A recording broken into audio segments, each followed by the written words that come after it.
एक छोटे से पहाड़ी गांव में एक लड़की रहती थी जिसके साथ दो गिलहरियां रहती थीं, भूरी गिलहरी और सुनहरी गिलहरी। भूरी गिलहरी रोज सुबह सूरज निकलने से पहले जंगल में जाकर नट्स इकट्ठे करती, जड़ी बूटियां ढूंढती और लड़की के लिए खाना जुटाती। वो मेहनती थी, मगर हमेशा चुपचाप रहती। लेकिन सुनहरी गिलहरी बिल्कुल उलट थी।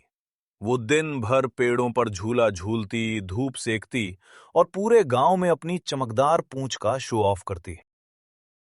हर शाम सुनहरी गिलहरी पेड़ों की सूखी पत्तियां अपने शरीर पर चिपका लेती और लड़की के सामने आकर ऐसे झूठा नाटक करती मानो उसने पूरा दिन लकड़ियां इकट्ठी की हों।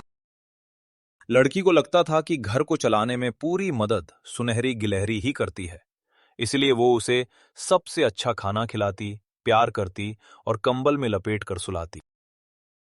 उधर भूरी गिलहरी हर दिन अपनी छोटी सी बोरी में पहाड़ों से सामान लाती और थक कर कोने में सो जाती, बिना किसी पहचान के।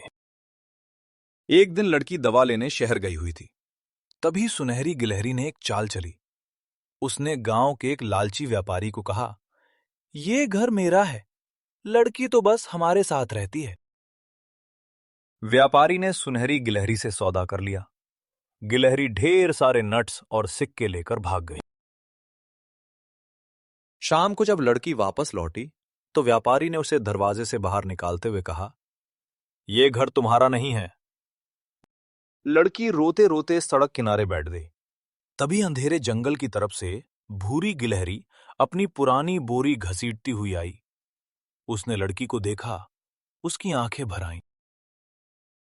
भूरी गिलहरी बिना एक शब्द बोले अपनी बोरी से दुगना पैसा निकालकर व्यापारी के हाथ में रख देती है और कहती है, ये घर सिर्फ उसका है, हमेशा से। व्यापारी चुप हो गया। उसने घर लड़की को लौटा दिया। लड़की ने पहली बार भूरी गिलहरी को ध्यान से देखा। उसकी थकी आंखें, मिट्टी से भरा शरीर और सच्चा मन। उसी दिन से लड़की समझ गई कि चमकदार चीजें हमेशा सच्ची नहीं होती और असली साथ वही देते हैं जो दिखाई नहीं देते, लेकिन निभाते खूब है।